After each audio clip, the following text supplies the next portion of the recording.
Assalamualaikum warahmatullahi wabarakatuh. Kami dari mahasiswa Universitas Islam Negeri Sumatera Utara. Tujuan kami di sini untuk memenuhi tugas mata kuliah mitigasi bencana. Dari kelompok 5 dengan judul penyakit menular dan tidak menular akibat bencana. Ayo ikuti kami.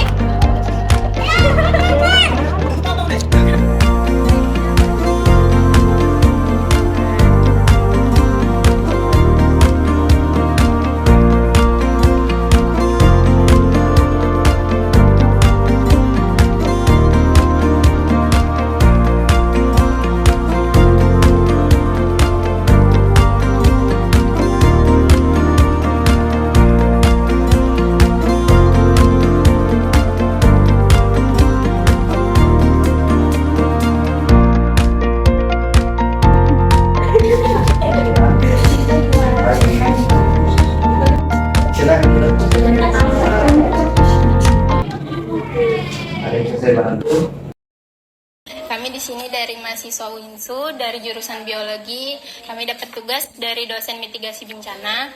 Perkenalkan, nama saya Nunti Violana Darima dan teman saya, Pak. Saya Johanna Della Putri. Nah, boleh kami tahu nama Bapak? Ya, perkenalkan, nama saya Muhammad Surya Wijaya. Berapa lama Bapak bekerja di BPBD ini, Pak? Saya bekerja di kantor BPBD Kota Binjai ini dari 2014. Jadi lebih kurang udah 10 tahun saya bekerja di sini. Sebagai apa Bapak jabatannya di Di sini? 2018 itu, dari 2014 saya bekerja di sini. 2018 saya diberikan amanah sama pimpinan untuk menjadi koordinator. 2018 jadi koordinator Pusdam Kota Binjai. Sampai sekarang. Kami dapat tugas dari dosen untuk mewawancarai BPBD mengenai mitigasi bencana, Pak.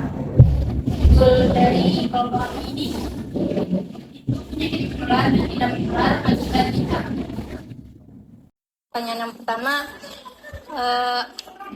apa saja jenis-jenis penyakit yang biasanya muncul setelah bencana, Pak? Jadi penyakit yang sering timbul di saat pasca bencana itu biasanya ada dua penyakit. Penyakit lainnya mungkin belum, insya Allah belum ada terdampak, tapi penyakit yang sering terjadi itu penyakit kulit sama mumen. Nah, ini penyakit kulit sama mumen itu terjadi setelah pasca kejadian bencana banjir. Biasanya itu aja. Apa saja langkah-langkah yang diambil oleh BPBD untuk mencegah dan juga mengendalikan penyebaran penyakit menular setelah bencana? Jadi langkah-langkah yang diambil oleh BPBD Kota Binjai setelah pasca kejadian bencana dan mengurangi yang namanya dampak yang namanya penyakit itu, kita bekerja sama dinas sosial dan dinas kesehatan. Jadi kita di saat pasca bencana itu kita mendirikan yang namanya posko bencana. Posko bencana itu, di dalam posko bencana itu terdiri dari stakeholder seperti TNI Polri, dari pihak kita, dari pihak Pemko itu BPBD, dinas sosial dan dinas kesehatan. Di situ kita selain kita membuka dapur umum, yang pastinya kita membuka yang namanya posko kesehatan. Jadi manakala ada informasi dari warga perihal namanya penyakit menular atau penyakit yang terdampak, penyakit yang kira-kira mengenai korban yang terdampak bencana banjir itu, silakan melapor ke kita memberikan obat-obatan dan kita pantau sampai dia sehat. Selain penyakit menularnya, Pak, ada nggak sih penyakit yang tidak menular yang dapat terserang oleh masyarakat yang terkena bencana itu, Pak? Nggak ada sih, untuk saat ini belum ada. Kita penyakitnya cuma, biasanya kalau mumen itu kan dia menular sih sebenarnya, kayak mumen penyakit kulit palingan dia hanya gatal-gatal. Biasanya kan itu efek dari kurangnya air bersih. Jadi yang penyakit seperti penyakit kulit, mumen itu biasanya diakibatkan karena kurangnya air bersih yang ada di lingkungan tersebut. Jadi warga mengkonsumsi air tersebut pasca kejadian, mengkonsumsi, mencuci, menggunakan itu. Jadi dari kita BPBD Kota Binjai bekerja sama dinas kesehatan sama dinas sosial untuk menyalurkan atau mendistribusikan yang namanya air bersih ke wilayah-wilayah yang terdampak bencana. Apa Apa saja penyakit menular yang paling umum terjadi setelah bencana di wilayah ini? Pada umumnya ya, kalau penyakit menular itu ya sama seperti saya bilang tadi. Penyakit itu ya paling nggak mumen atau penyakit kulit. Nggak ada penyakit lain. Kan tadi Bapak bilang BPBD bekerja sama Dinas Kesehatan nih Pak. Apa aja sih yang disiapkan dari BPBD untuk bekerja sama Dinas Kesehatan ini Pak? Ya, kita menyediakan posko. Kita mendirikan suatu posko. Kita ibaratkan, kita contohkan di Kelurahan Mecirin. Di sini wilayah terdampak sering bencana itu Kelurahan Mecirin. Jadi kita mendirikan suatu posko yang di dalam posko itu terdiri dari stakeholder yang ada di Kota Binjai, termasuklah memang dinas-dinas terkait yang kira-kira memang berhubungan yang namanya menangani wilayah yang terdampak bencana. Seperti TNI Polri, BPBD distanbaikan, disiagakan di lokasi. Terus dinas sosial juga membuka dapur umum. Terus dari pihak dinas kesehatan membuka pos kesehatan.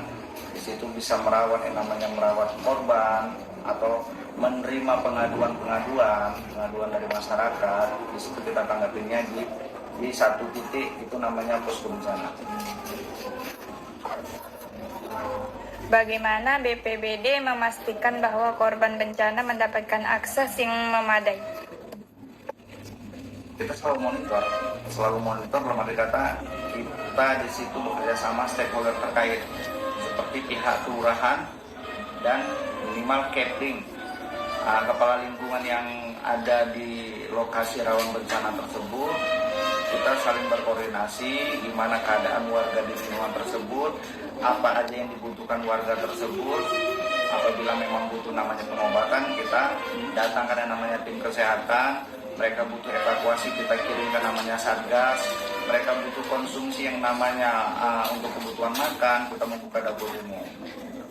Jadi kita tetap monitor sampai benar-benar wilayah tersebut dinyatakan aman dan terkendali. Jadi Pak, jabatan Bapak di sini kan koordinator Pusdalop nih Pak. Jadi apa yang Bapak persiapkan misalnya dari rumah nih Pak atau dari kantor untuk sebelum menangani korban bencana? Semua tidak terlepas dengan yang namanya data.